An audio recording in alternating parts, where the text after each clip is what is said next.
Sedih banget lah, nangis. Saya masih ikhtiar, iyalah, saya masih usaha, datang ke pelabuhan tiap hari, mencoba berbagai kemungkinan. Orang udah pulang, saya masih stay, dan akhirnya memutuskan, oke, it's enough, harus move on, dan akhirnya saya terbang ke Jordan untuk melakukan penyaluran dari jalur darat lewat Jordan.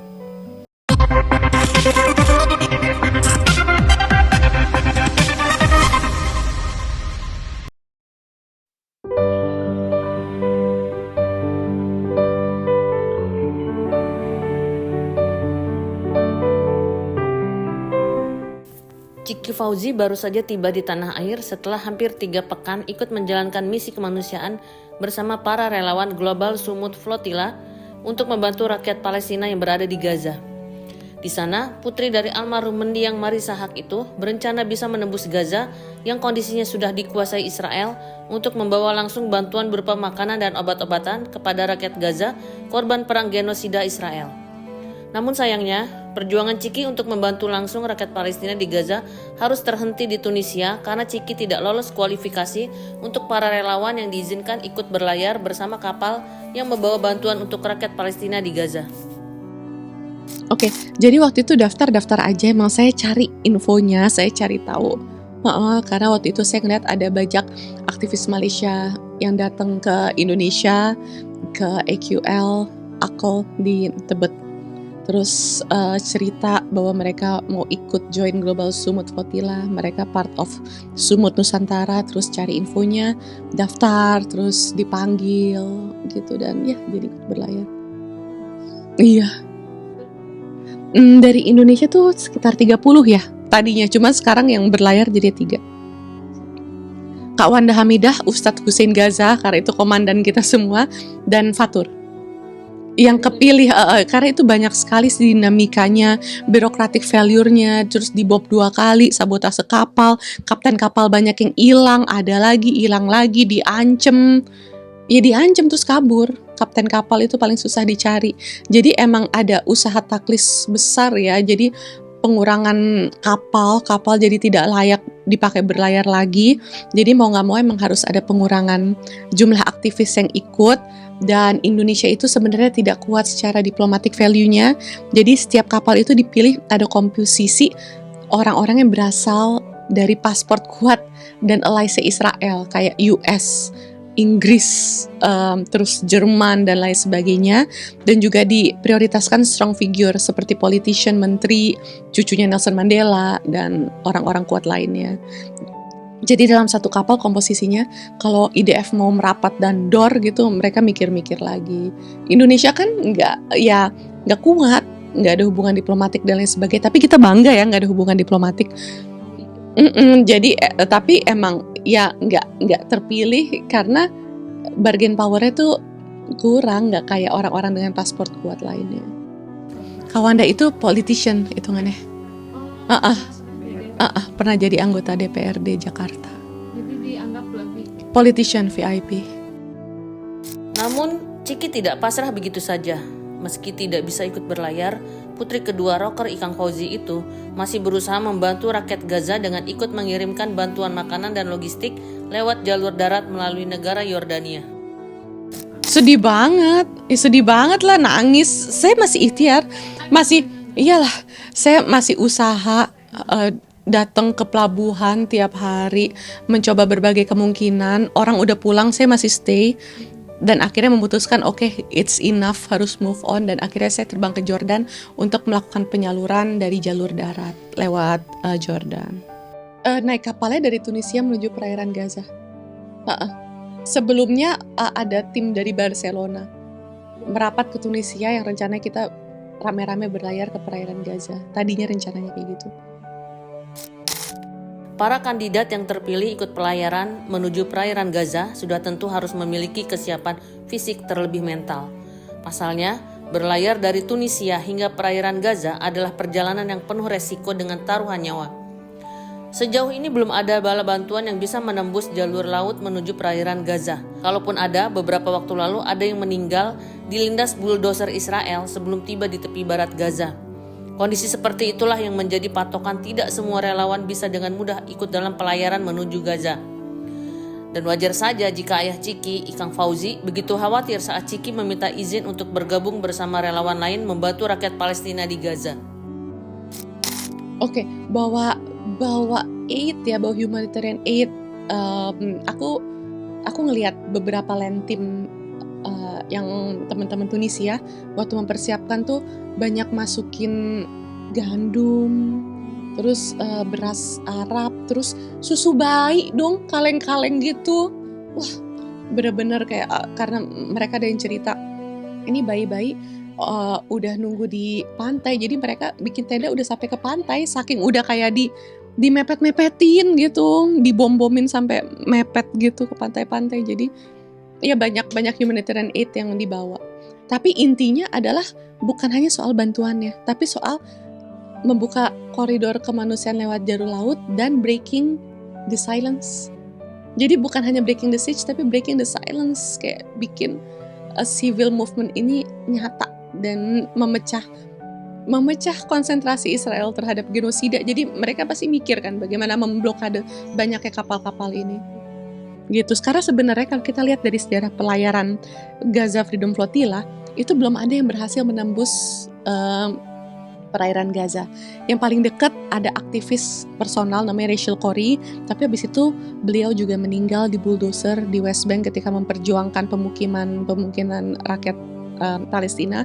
Terus yang kedua paling dekat tuh Handala, sekitar 200 meter dari garis pantai Gaza. Terus yang ketiga yang kedua Madlin, yang ketiga Handala, terus yang sekarang nggak tahu masih diikhtiarkan untuk menembus perairan Gaza. Terakhir setahu aku lagi pada di Sisilia ya, Portobello. Sempet udah mau berlayar, udah matiin HP, udah matiin iPad buat dititipin temen di KBRI, udah bawa carrier jalan 2 kilo menuju pelabuhan Sidi Bosaidnya. Iya, karena kan kita parkirnya jauh gitulah bisnya. Jadi udah kayak berasa mau berlayar banget, udah nyerahin pasport apa, cuman tiba-tiba dang gitu nggak jadi. Terus besoknya berbagi dinamika nggak jadi. Karena banyaknya sabotase dan berat banget sih. Berat banget. Jadi sebenarnya saya izinnya tuh dari semenjak saya daftar.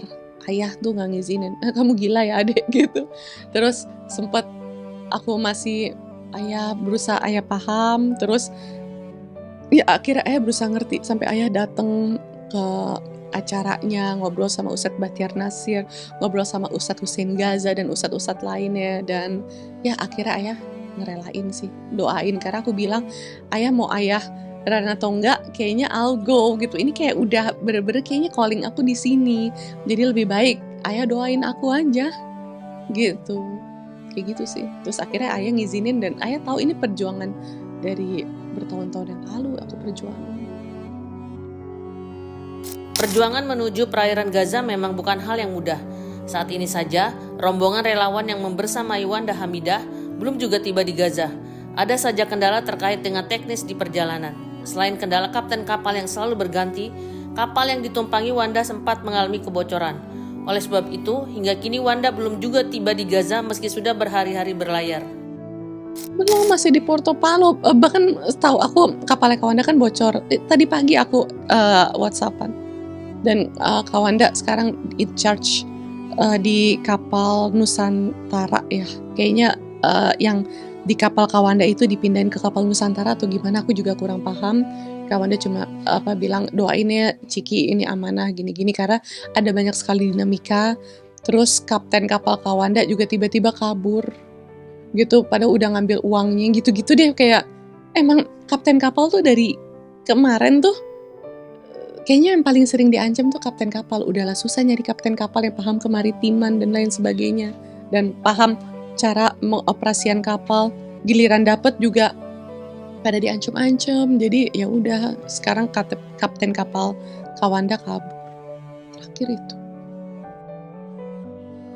Assalamualaikum warahmatullahi wabarakatuh. Saya Wanda Hamidah melaporkan dari Portobello, Sisilia, Italia. Ini adalah hari ke-14 atau hampir 2 minggu kami stranded di Sisilia, Italia dengan berbagai macam problema yang ada di sini. Nah, hari ke-14 ini kami mulai mengalami intimidasi dari warga, boleh dibilang warga lokal atau mafia di sekitar pelabuhan Porto Palau. Seperti kalian lihat, ini adalah kapal-kapal yang tidak lagi bisa berlayar. Di antaranya ada kapal Aladin, dan sekarang di belakang saya ada kapal Tiku, dan kemudian ada kapal di belakang saya Kaisar, kapal yang saya naiki dari Tunisia ke Porto Palau. Ada 5 kapal ditambah kapal Kaisar di belakang, dan juga kapal Asia, X1 dan Yemen. Pada hari ini beberapa orang lokal, boleh kita sebut mafia, menginginkan kami keluar dari kapal, dan kami rasa mereka akan mengambil kapal-kapal yang ada atau yang tidak bisa lagi berlayar, dan mereka sangat berusaha untuk kita meninggalkan kapal-kapal itu supaya mereka bisa membawa kapal-kapal. Nah, kejadian di sini banyak sekali problema, dan kapten-kapten yang kami hire dari Tunisia ternyata part of the mafia game, artinya banyak yang kabur melarikan diri ketika mereka sudah menerima uang untuk berlayar membawa kami ke Gaza. Sampai hari ini saya masih berusaha menggunakan kapal yang ada, yaitu kapal Nusantara, kapal Sumut Nusantara yang dibeli dari hasil patungan Malaysia, Indonesia, Maldives, dan Pakistan. Saya akan mempertahankan kapal Nusantara supaya kami tetap bisa berlayar ke Gaza, insya Allah. Dan sekarang ini kami dalam kondisi menghadapi berbagai tekanan untuk meninggalkan kapal kami, supaya mungkin kapal kami bisa diuangkan oleh mereka. Bismillah, saya akan berusaha terus dari Portobello, Sisilia, Italia, untuk terus berlayar bersama kapal Sumut Nusantara, insya Allah. Doakan kami di sini. Meski tidak ikut berlayar, perjuangan Ciki menolong rakyat Palestina patut kita acungi jempol. Ciki sendiri berjanji akan mencoba kembali ke Gaza jika ada kesempatan. Menurut Ciki, jika melihat antusiasme rakyat dunia yang juga berjuang membantu rakyat Palestina dengan landasan kemanusiaan, Ciki merasa tertampar jika melihat minimnya semangat rakyat Indonesia yang notabene masih satu keyakinan dengan rakyat Palestina yang tidak bisa mengalahkan semangat bangsa asing lain tersebut. Sebagai generasi muda, Ciki menghimbau kepada generasi muda Indonesia khususnya, sama-sama bersemangat untuk terjun langsung membantu rakyat Palestina, korban genosida Israel seperti halnya bangsa-bangsa asing lainnya. Karena ngerasa kalau diem tuh aneh, dan aku ngerasa kalau kita tetap diem, makin banyak juga orang yang kepengaruh narasi normalisasi dan jadi komplisit gitu. Orang yang gimana ya, nggak masuk akal banget deh. Jadi kayak menurut aku, semoga ya orang kayak kebuka matanya, kayak ini nih si Ciki udah anak muda, kayak ya ini gitu, dia aja ikut, masa gue nggak melakukan sesuatu sih. Jadi harapannya aku yang sering dipandang sebelah mata ini, yang ya orang nggak nyangka, tapi ternyata actually aku berusaha untuk melakukan sesuatu, dan aku berharap teman-teman juga melakukan sesuatu yang lebih keras lagi, karena ini basic humanity. Ketika aku ketemu di sana dengan aktivis internasional bule-bule yang bahkan nggak ada alasan keimanan, mereka pure kemanusiaan, tapi lebih keras berjuang, dan kita ngekor di belakangnya, itu rada bikin malu sih. Sementara di Indonesia narasi normalisasi bahkan dari pemerintahan makin digaungkan. Jadi ya menurut aku dan teman-teman melakukan aksi nyata untuk menggugah teman-teman lainnya, dan harus diingat exposure-nya jangan ke kita, tapi selalu ke Gaza, terhadap genosida yang sampai sekarang masih terjadi di Gaza. Exposure-nya harus selalu ke Gaza, karena kita tidak akan melakukan pelayaran Global Sumut Flotilla kalau tidak ada genosida yang sedang dilakukan Zionis penjajah Israel di Gaza.